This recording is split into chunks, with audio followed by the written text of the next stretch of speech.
అనారోగ్యం, ఉద్యోగం, వ్యాపారం అప్పులతో బాధపడుతున్నారా? వెంటనే జేకేఆర్ గురువు గారికి కాల్ చేసి అపాయింట్మెంట్ తీసుకోండి.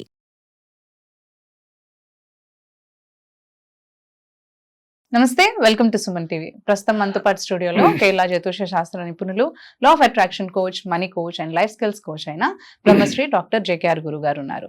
ఈ గురువు గారు మనకి పుట్టిన తేదీ అంటే మనకి డేట్ ఆఫ్ బర్త్, రోజు, టైం ఏవి తెలియకపోయినా కానీ పుట్టుమచ్చల శాస్త్రం ద్వారా లేదంటే హస్తరేఖల శాస్త్రం ద్వారా, ప్రశ్న శాస్త్రం ద్వారా కూడా మీ జ్యోతిష్యం అనేది చెప్పగలుగుతారు.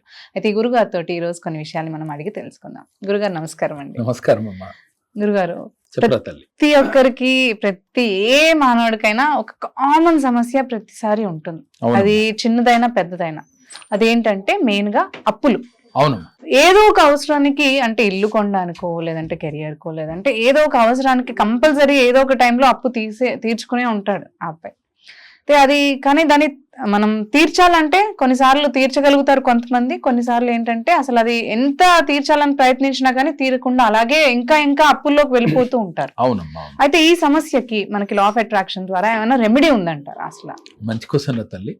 ఎందుకంటే సహజంగా 100% అంటే 90% ఇదే సమస్యతో ఫీల్ అవుతా ఉంటారు.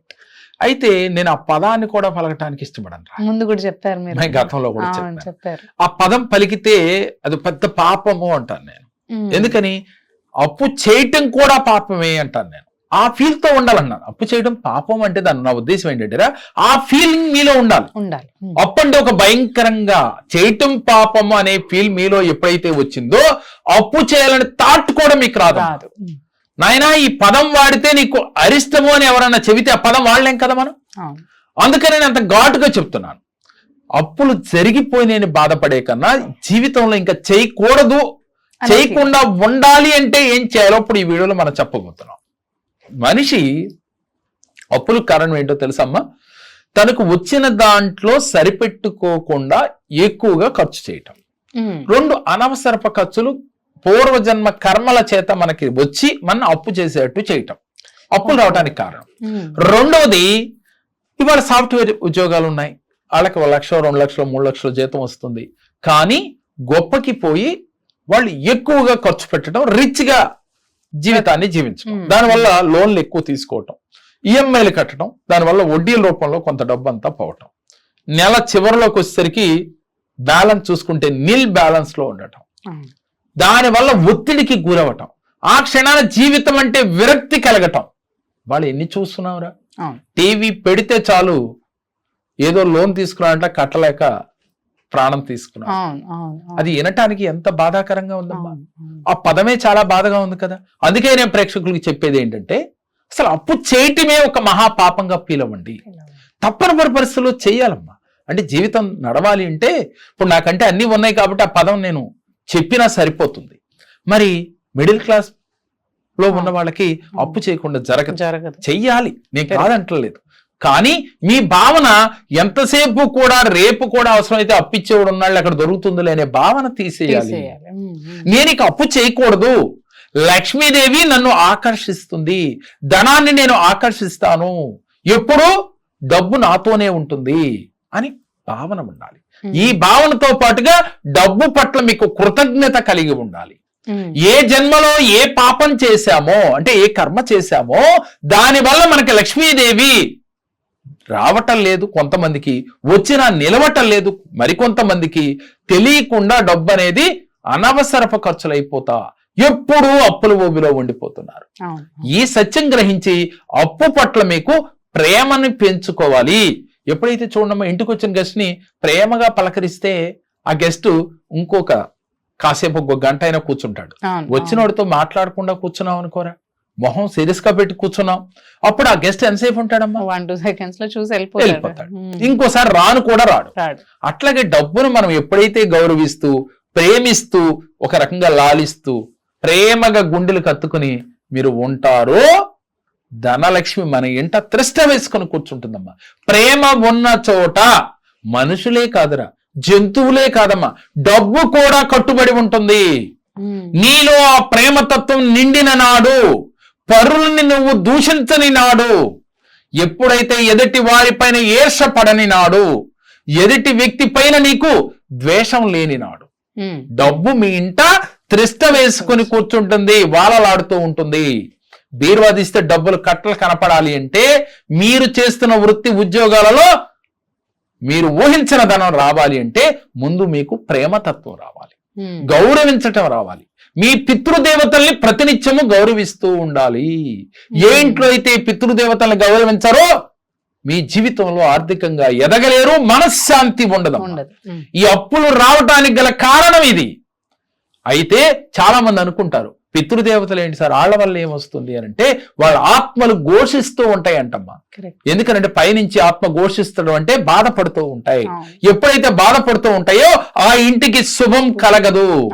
శుభం కలగాలి అంటే ప్రతి మనిషికి డబ్బే కదరా, డబ్బు ఉంటే ఆటోమేటిక్ గా కొన్ని సుఖాలు వస్తాయి.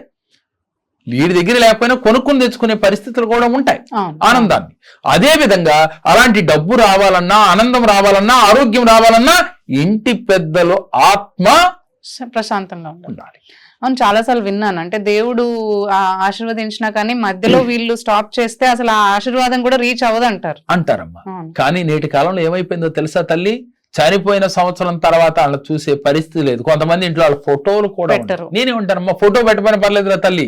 ఎందుకని ఆ రూపం మన గుండెలో ఉండాలి. ఫోటోలు పెట్టి పబ్లిక్ కోసం గోడ చుట్టూ వాళ్ళ ఫోటోలు పెడితే ఉపయోగం లేదు. వారిని మన గుండెలో పెట్టుకుని చూడాలి. ఎప్పుడైతే వారి మంచో చెడో కార్యక్రమాలు ఉన్నప్పుడు ప్రతినిత్యం వారికి మనసులో ఒక నమస్కారం పెడితే ఆనందిస్తూ ఉంటారు. వాళ్ళని గౌరవిస్తూ ఉండాలి, గుర్తించాలి. చాలా మంది వాళ్ళ పేర్లు పెట్టుకుని పిలుస్తూ ఉంటారు, అది కూడా తప్పే అంటాను నేను. ఎందుకని వాళ్ళ పేరు పెట్టుకుని ప్రతిరోజు ఆ పిల్లల్ని తిడతా ఉంటే అది తప్పే కదా. ఎందుకు మీకు అది కూడా చేయాల్సిన పని లేదమ్మా. వాళ్ళ మీద ప్రేమను నువ్వు పేర్లు పెట్టుకునో ప్రతినిత్యం పంచవక్ష పరమన్నాలని వాళ్ళ ఫోటోల ముందు పెడితే కాదు, ప్రతినిత్యం వారికి కొన్ని కర్మలు చేస్తూ వారిని గౌరవిస్తూ తిథుల నాడు కనీసం వారికి చేయవలసిన ధర్మం చేస్తూ ఉంటే వాళ్ళ ఆత్మ మిమ్మల్ని దీవిస్తుంది. మీకు అష్టైశ్వర్యాలు ఎందుకు రావు అంటే మీ గీతలో ఉంది, ధనలక్ష్మి గీతలో ఉంది. కొన్ని చాట్లు చూసినప్పుడు తల్లి నాకు ఇతను చాలా గొప్పవాడు అవుతాడు అనిపిస్తుంది. కానీ అతను చూస్తే ఇందాక ఆ పదం నేను వాడినన్నా కదా, అలాంటి బాధల్లో ఉంటాడు, కూరుకుపోయి ఉంటాడు. ఎందుకు ఇలా జరిగింది అని అంటే అతను క్వశ్చన్ చేస్తాను, అయ్యా నువ్వు ఈ తప్పు చేస్తున్నావు అని. అవును సార్ అని అంటాడు. అప్పుడు అర్థం అవుతా ఉంటుంది, అయ్యా నీకు గీతలో ఉన్నా నువ్వు డబ్బును అందుకోలేకపోతాను, కారణం నీ పితృదేవతల ఆశీర్వాదం నీకు లేదు. కాబట్టి మీ పితృదేవతల యొక్క ఆశీర్వాదం నీకు కావాలి అంటే ఇప్పుడుకైనా నువ్వు తెలుసుకో, మారితే నువ్వు ఈ ఊబిలోంచి బయటపడగలుగుతావు. డబ్బు నిలబడుతుంది. నీకు డబ్బు, సంపద, ఆరోగ్యం, ఆనందం కావాలి అంటే నువ్వు ఎప్పుడూ ఆనందంగా ఉండాలంటే చనిపోయిన పితృదేవతలు ఆనందంగా ఉండాలి. మరి మన పెద్దలు చెప్తారు, సంక్రాంతి పండుగ వచ్చినప్పుడు, ఉగాది పండుగ వచ్చినప్పుడు, లేదు మామిడికాయలు కొత్తగా మనం కొనుక్కోవడం ముందు అలాగ పెట్టి తినటం, ఇవన్నీ మన పెద్దలు చెప్పి సంక్రాంతికి, ఉగాదికి అని వాళ్ళ తిథులప్పుడు పూజారులకి స్వయం పాకం ఇవ్వటం అన్ని చేస్తూ ఉంటారు. ఈ చేస్తాం ఓకేరా తల్లి. మరి కొంతమంది ఇంట్లో ఉన్న తల్లిదండ్రుల్ని వాళ్ళని తీసుకెళ్లి ఎక్కడ పెడుతున్నామమ్మా మనం? వృద్ధాశ్రమంలో పెడతా ఉన్నాం. ఇలా వృద్ధాశ్రమంలో పెట్టడం వల్ల మీకు జయం కాదు. వాళ్ళు బాధపడుతూ వాళ్ళ మనసు నా బిడ్డ ఎక్కడున్నా బాగుండాలని అనుకుంటారు. కానీ వారి అంతర్చేతన మనసు ఏం తెలుస్తుందో తెలుసా? ఎందుకు నన్ను ఇట్లా చేస్తున్నాడు, ఎన్ని బాధలు పడి కన్నాను, పిల్లలు లేరు అంటే ఆ తల్లి ఎన్ని కష్టాలు పడి మనకు అంటుందమ్మా. పెంచడానికి ఎన్ని కష్టాలు పడుతుంది. నువ్వు ఒక తల్లివే, నువ్వు ఎన్నో కష్టాలు పడుతూ ఉండొచ్చు. అది అందరికీ తెలుసమ్మా, నీకే కాదు, ప్రతి తల్లికి తెలుసు, ప్రతి మాతకి తెలుసు ఆ కష్టాలు ఏమిటో. కానీ మనం పెద్దవాళ్ళే రెక్కలు వచ్చిన తర్వాత మనం చేసే పనులు ఏమిటి అనేది ఒక్కసారి ఆలోచిస్తే నువ్వు ఎందుకు బ్లాక్ అయిపోతున్నావు, ఎందుకు నువ్వు జీవితంలో ఎదగలేకపోతున్నావు, ఎందుకు నీకు అశాంతితో నీ మనసు నిండిపోయి ఉంటుంది. ఎప్పుడు ఎన్ని సంపాదించినా సుఖం ఉండదు ఒకడికి, డబ్బుండి ఆనందం లేదు ఒకడికి. ఉన్న ఇంట్లో భార్య భర్తలు ఎడమొహం పెడమొహంగా ఉంటారు, ఎప్పుడు ఒకరంటే ఒకడికి పడదు. ఇలాంటి ఏ గొడవలున్నా కారణం పితృదేవతలు శాంతించాలి ఒకటి.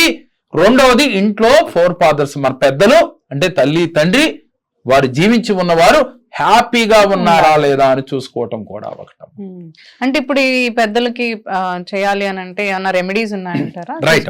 ఇప్పుడు మనం ఏం చేయాలంటే అమ్మా, పెద్దల్ని ప్రతినిత్యం కూడా వారిని తలుచుకుని, అంటే వారి కార్యక్రమ తిథులు రోజున, ప్రత్యేకించి కొన్ని మహాశివరాత్రి రోజున, ఇలాంటి కొన్ని పర్వదినాల్లో వారిని తలుసుకుని వారికి స్వయం పాకం ఇవ్వటం, బ్రాహ్మణులకి వారిని తలుసుకుని తర్పణాలు వదలటం చేయాలి. చేయాలి. చేసి వాడిని గౌరవిస్తూ ఒక్క 10 నిమిషాలు వాళ్ళని తలుసుకుని బ్లెస్సింగ్స్ ఇచ్చినట్టుగా ఫీల్ అవటం అమ్మా. అయ్యా నేను తెలియక చేశాను, తెలిసి కాదు, నేను ధనం ఉన్నది అహంకారంతోనో లేక నాకున్న బిజీ షెడ్యూల్లోనో నేనున్న స్థితి ఇది, అందువల్ల తప్పు జరిగింది, నన్ను క్షమించు అని క్షమాగుణం నీలో వచ్చిన నాడు నీ పితృదేవతలు శాంతిస్తారు. తల్లిదండ్రులకు ఇప్పటి వరకు తప్పు చేసి ఉంటే ఈ క్షణాన మారి వారి పాద పద్మములు పట్టుకొని మీరు కన్నీటితో వారి పాదాలు కడగండి, లేదు వారి చేతులు పట్టుకుని బతిమాలండి, అమ్మా నన్ను క్షమించండి. వాస్తవంగా అంతవరకు అక్కర్లేదమ్మా, వెళ్ళి ప్రేమగా పలకరిస్తేనే వాళ్ళు క్షమించేస్తారు. కానీ నీలో మరి అది రావాలి కదా ప్రేమ, అది బయటికి తీసుకొస్తే నీలో క్షమాగుణం వచ్చినట్టు. ఎప్పుడైతే నీలో కృతజ్ఞతా భావం వచ్చిందో నీకు వాళ్ళు బ్లెస్సింగ్స్ వస్తాయమ్మా. బ్లెస్సింగ్స్ వస్తే ఆల్రెడీ దేవుడు ఇస్తానికి సిద్ధంగా ఉన్నాడు, నీ జాతకం ఇచ్చా, భగవంతుడు ఇస్తానే ఉన్నాడు, కానీ మీకు మధ్యలో బ్లాక్ అవుతా ఉన్నాయి. ఆ బ్లాకేజ్ రిలీజ్ అయ్యి మీరు అనుకున్న గోల్స్ అన్ని రీచ్ అవుతారు, అష్టైశ్వర్యాలు పొందగలుగుతారు. దీంతో పాటుగా ప్రతినిత్యం కూడా లక్ష్మీ కుబేరులను ఎక్కువగా ఆరాధించాలి. డబ్బు కావాలంటున్న వాళ్ళు లక్ష్మీనారాయణని ఎక్కువగా ఆరాధిస్తూ ఉండాలి. లక్ష్మీనారాయణ, లక్ష్మీదేవి ఒక్కదాన్ని ఆరాధిస్తే డబ్బు రాదురా తల్లి. లక్ష్మీదేవికి భర్తని ఎవరైతే ఆరాధిస్తారో వారి ఇంట త్రష్ట వేసుకుని కూర్చుంటుంది. కానీ లక్ష్మీదేవికి నమస్కారం పెట్టమైన పర్లా, వారి భర్తని గౌరవించిన చోట నేనుంటాను అని చెప్తుంది. అది కదా బంధం అంటే, అది కదా ప్రేమ అంటే. భార్యాభర్తల ప్రేమ ఏది మరి వాళ్ళిద్దరి నుంచి నేర్చుకోవాల్సింది ఏదమ్మా మనం, అదే కదా. నేనేమంటానంటే తెలియక తప్పు చేయడం సహజమే, కానీ ఇక నుంచి మారితే భార్య విలువ భర్త విలువ ఒకళ్ళొకళ్ళు తెలుసుకుంటే మీకు ఆనందం, ఐశ్వర్యం, సంపద, ఆరోగ్యం వచ్చి తీరతాయి తల్లి. అలాగే గురుగారు, ధన్యవాదాలండి. నమస్కారం. అన్ని చక్కగా చెప్పారు. అంతేకాకుండా ఇలాంటివన్నీ కూడా మీరు మన క్లాసెస్ లో కూడా చెప్తున్నారు కదా. ఇప్పుడు మనకి 1-to-1 సెషన్స్ కండక్ట్ చేసి లా ఆఫ్ అట్రాక్షన్ గురించి కానీ, లేదంటే జాతక రీత్యా ఏమైనా సమస్యలు ఉన్నా, లేదంటే జ్యోతిష్యం గురించి సమస్యలు ఉన్నా కానీ ఇవన్నీ కూడా మీరు క్లియర్ చేస్తున్నారు. అయితే మనకి నంబర్స్ నుంచి కాంటాక్ట్ చేసి మీ ద్వారా, అంటే మిమ్మల్ని కాంటాక్ట్ చేసి ఈ 1-to-1 సెషన్స్ అనేవి అటెండ్ అవ్వచ్చు.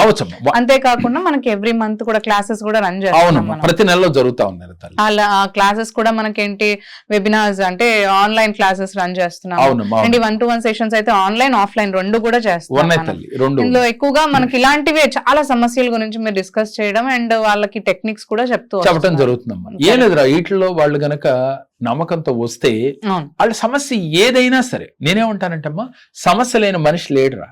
ఏదో ఒక సమస్య మనిషిని వేధిస్తుంది, ఆ సమస్య నుంచి బయటికి తీసుకురావటమే ఈ కేరళ జ్యోతిష్యం యొక్క లక్ష్యం అమ్మా.